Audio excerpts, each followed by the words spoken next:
நம்மளோட வடிவேலுவை பத்தி எல்லாருக்குமே ரொம்ப நல்லா தெரியுங்க. வடிவேலு ஆரம்பத்துல காமெடி கேரக்டர்லாம் பயங்கரமா கலக்கிட்டு வந்திருந்தாரு. அவர் நடிச்ச எல்லா படமும் வந்துட்டு அவருடைய காமெடி மட்டும் அந்த அளவுக்கு தனித்து தெரியுங்க. அதுக்கப்புறமா வந்துட்டு ஒரு படத்துல ஹீரோவா நடிச்சாரு. எப்படியோ தப்பி தவறி அந்த படமும் வந்துட்டு செம்ம ஹிட் ஆயிடுச்சு.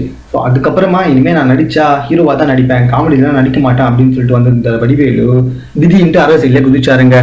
ஜெயலலிதா மறைவு ஒட்டுமொத்த இந்தியாவையே அதிர்ச்சியில ஆழ்த்தியது. இந்த நிலையில வடிவேலு ஜெயலலிதாவிற்கு எதிராக பிரச்சாரத்தில் ஈடுபட்டு வந்தான்றது நம்ம எல்லாருக்குமே ரொம்ப நல்லா தெரியும். ஸோ அந்த பிரச்சாரத்துல வேற ஜெயலலிதாவை தரைக்குறவா வந்துட்டு பல வார்த்தைகள்லாம் பேசியிருக்காரு.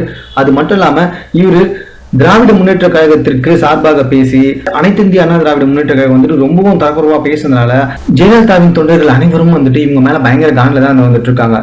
அது மட்டும் இல்லாங்க இவர் வந்துட்டு அந்த பிரச்சாரம் செஞ்சப்ப ஜெயலலிதா முதலமைச்சர் ஜெயிச்சு வந்ததுக்கு அப்புறமா 5 வருஷங்களா வந்துட்டு இவர் எந்த படத்திலும் நடிக்கவே இல்லை. தற்போதுதாங்க கத்தி சண்டை படத்தில் நடிச்சு வந்துட்டு இருக்காரு. மேலும் நேற்று முதல்வருக்கு அஞ்சலி செலுத்த வந்த வடிவேலுவை உள்ளேயே விடாம அச்சு துரத்திட்டாங்களாம் ஜெயலலிதாவோட தொண்டர்கள். இது குறித்து கடைசியாக அந்த தாய் முகத்தை பார்த்து விட்டு போலான்னு சொல்லிட்டு வந்தேன், ஆனா கூட்டம் காரணமா பார்க்கவே முடியல அப்படின்னு சொல்லிட்டு ஏதோ அப்படியே மழுப்பி பேசிட்டு போயிருக்காங்க நம்மளுடைய வடிவேலு.